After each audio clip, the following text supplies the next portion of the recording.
Welcome back, folks. Today I want to talk about gaming industry in general. So this is not going to be a video where I'm only going to focus on a specific title, because this topic has been on my mind for quite some time now. And one of the reasons why I'm making this video right now is because of, well, two things. Most importantly, with the recent firings in Microsoft, or well, specifically at the Xbox division. And also the second topic I want to talk about today is the Stop Killing Games initiative, which in my opinion is one of the most important initiatives that started happening. And hopefully, if this initiative goes through, I think this is ultimately going to be better for everyone, especially the consumers, or well, people paying their money and buying those games. So first topic is about Microsoft, because if you were not following, Microsoft has been laying off a lot of people, and in their most recent wave they have basically fired about 9,000 people, specifically in the Xbox division of their company. And a lot of games which are supposed to come out, and a lot of unannounced projects, a lot of announced projects like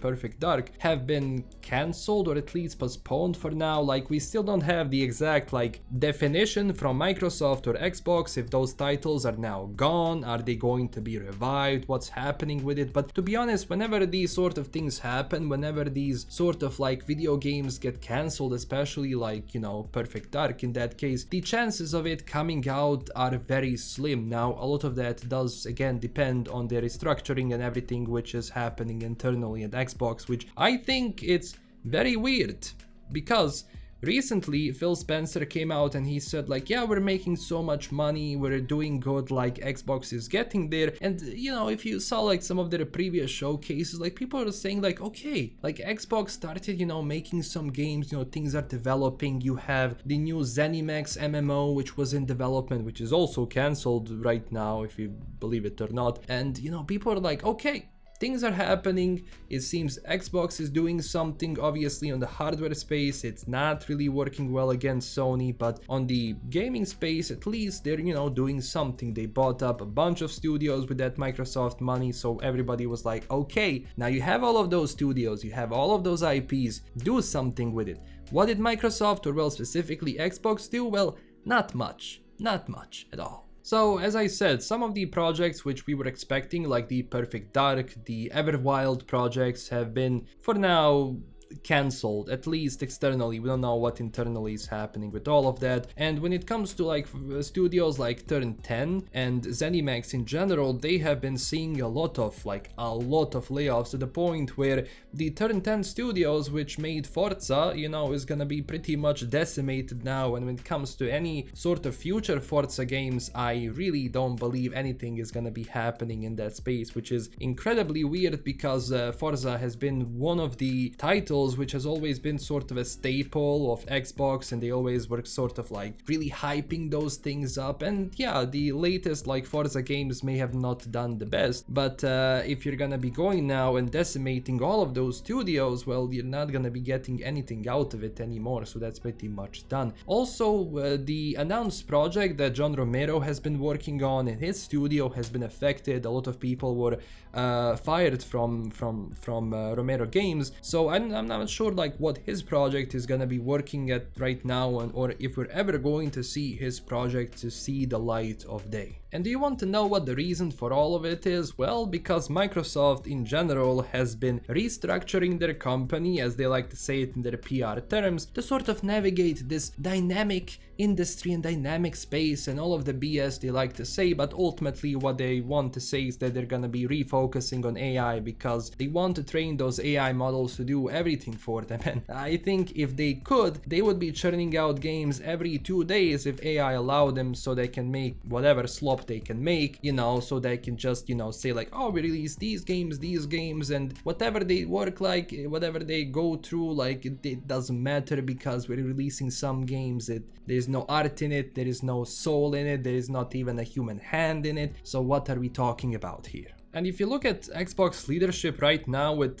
Phil Spencer, Mark Booty and Sarah Bond, I'm gonna be honest, this is not working well. I'm not sure what their strategy is here, like what do they want to accomplish, because every single time they pull off something like this, you know, they lay off a bunch of people, they cancel a bunch of games, they will always come out with the smiles on their face and a big PR like statement saying like, oh, we have to do it because of that, we want to invest in this, we want to give you the best. No, it's all BS, it's all PR, none of it matters at all. And to be honest, this leadership has been running Xbox into the ground for quite some time now. When it comes to Xbox, you have to understand that here in the Balkans, like Xbox just recently started becoming sort of like having any sort of space here with, like, for example, Game Pass, which is sort of a nice thing for people here because it's not that expensive. You can play some games. If you like some games, you're gonna be buying them anyway, but the Game Pass has been working sort of well here. But when it comes to hardware sales, in general, Balkans is pretty much just PlayStation or PC, mostly PC, but if you're gonna be going into any sort of consoles, you're gonna be going into Sony PlayStation, and I, for example, grew up on primarily Sony PlayStation, Nintendo, and also with the PC, which is sort of became one of my primary ways of playing video games for quite some time. And a lot of this is funny because recently, in like the most like recent Xbox showcase, a lot of people said like, oh, this is sort of like shaping up to be good, you know, Xbox has been, you know, shaping up some games here and there, we got some titles here and there, like the upcoming titles are interesting. People in general were, you know, kinda happy with their lineup of games which they have announced. Now on the hardware side, again, they're not really selling well. It's not gonna be happening ever. I think by this point, like it's safe to assume that if they continue down this way, they might as well just stop releasing Xbox console altogether, because I'm not sure what their strategy is going to be here on the long run. If you're not gonna be investing in your hardware, if you're not gonna be investing in your video games, the software itself, and you're gonna be doing this every single time, you're gonna be shooting yourself in the foot every single year when you try to do something good. So what's the long strategy here? I really don't see it. Now, Sony is no better. Like, they had their Concord moment, which a lot of money went down the drain with that game, I can tell you that much. And the second being the Marathon one, which, well, has been sort of stealing some of the art from other people and now is delayed indefinitely. So we'll see how that project is going to go. But I wonder if that's going to be another Concord for Sony, because once you have a video game which has been branded like that, I'm not sure what can you exactly do with it in the future so that people are going to play it for a long time and that, you know, it's actually going to go somewhere. Because once you have this bad PR on that title with everything going on, I really don't see it going anywhere. So it's not just Xbox, but specifically in the Xbox side, it's wild.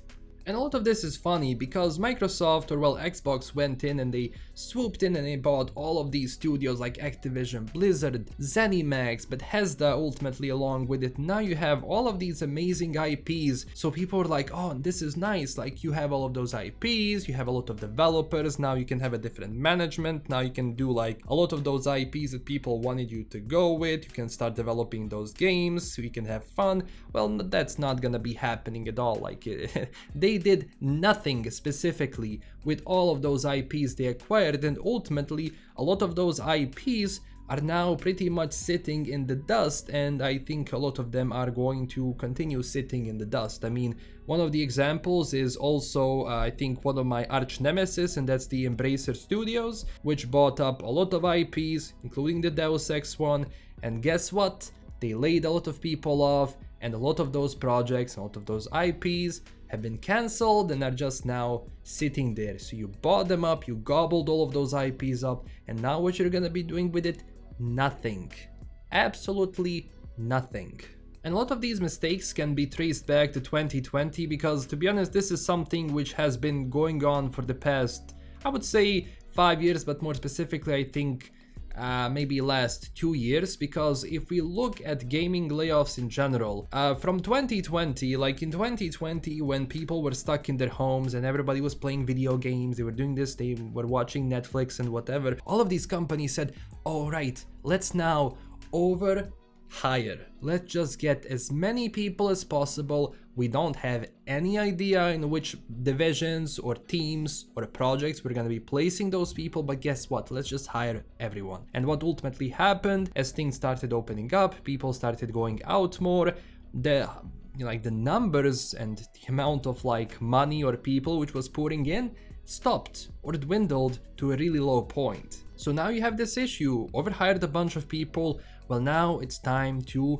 basically get them out. So if you take a look at, gaming industry layoffs from 2020 to 2025, in 2022 we had about 4,500 people specifically in the gaming industry fired.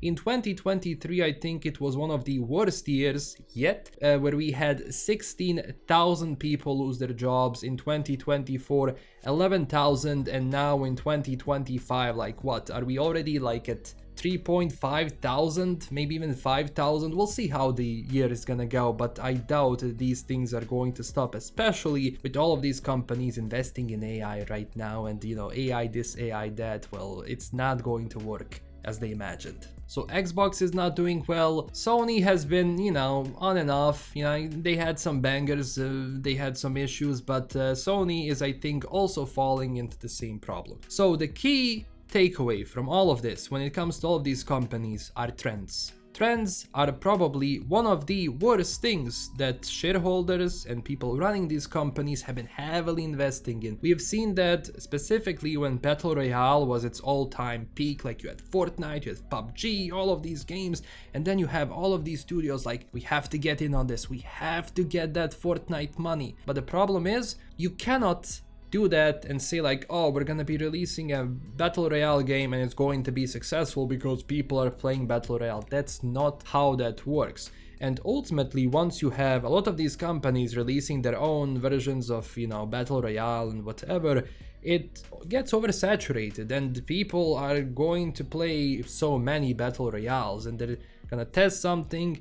This is not good as PUBG or Fortnite, it's not going to be in their interest, and ultimately that project fails. All of the money you invested in it is gone, and now guess what? You have to downscale and you have to fire people. And now we have the same thing with extraction, looter shooters, where everyone wants to get in on this, and a lot of, especially these AAA studios, are going to be absolutely decimated when they release an extraction game and people are like, another one? Really? Like, we don't want to play this, and all of the money which you had for it is now gone. So same thing, same problems happening every single time. And now we have the second topic, which is the Stop Killing Games initiative.